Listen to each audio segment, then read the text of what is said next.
Friends, ఈరోజు మనం తెలివైన గుడ్లగూబ మరియు అల్లరి చేసే నక్క యొక్క కథను తెలుసుకుందాం. ఎత్తైన కొండలు, పర్వతాల మధ్య ఉన్న ప్రశాంతమైన అడవిలో వల్లి అనే గుడ్లగూబ నివసిస్తూ ఉండేది. అది అందరికీ సహాయం చేస్తూ, సలహాలు ఇస్తూ నివసించేది. అదే అడవిలో మ్యాక్స్ అనే గుంటనక్క తన స్నేహితులతో కలిసి అడవిలోని వారందరినీ ఆట పట్టిస్తూ ఉండేది. ఒకరోజు తన స్నేహితులతో కలిసి వల్లిని ఆట పట్టిద్దాము అని వారంతా నిర్ణయించుకున్నారు. మరుసటి రోజు ఉదయం వల్లికి సహాయం కోసం అరిచిన అరుపులు వినిపించాయి. వల్లి వెళ్ళి చూడగా మ్యాక్స్ మరియు అతని స్నేహితులు నవ్వుతూ మేము నిన్ను ఆట పట్టించాము అని చెప్పాయి. అప్పుడు వల్లి ఇటువంటివి చేయడం తప్పు. నిజంగా నువ్వు ప్రమాదంలో ఉన్నప్పుడు అందరూ ఆట పట్టిస్తున్నావనుకుని సహాయం చెయ్యడానికి రాకపోవచ్చు. ఇటువంటివి చెయ్యకూడదు అని వల్లి చెప్పి ఎగురుతూ తన ఇంటికి చేరుకుంది.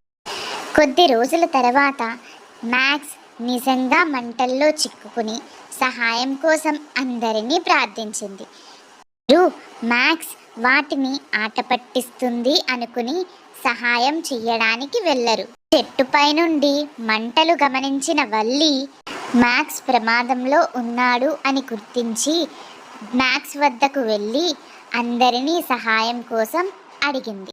వల్లి మాటలు విని మంటలు నిజమే అని గమనించి అన్ని జంతువులు వెళ్ళి మంటలు ఆర్పారు.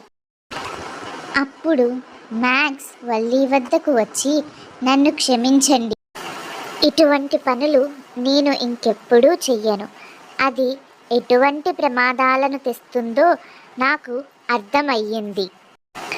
నేను ఇక ఎప్పుడూ అటువంటి పనులు చెయ్యను అని వాగ్దానం చేసింది.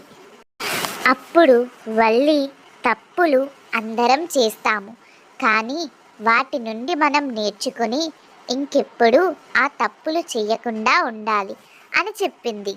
పిల్లలు, ఈ కథ వల్ల మనకు తెలిసే నీతి ఏమిటంటే మనం ఇతరులని ఎన్నడూ మోసం చెయ్యకూడదు.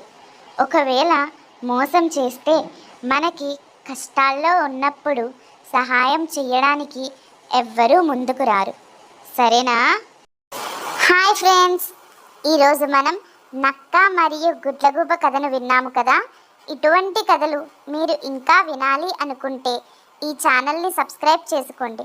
అలానే లైక్ చేయడం మర్చిపోకండి. సరేనా?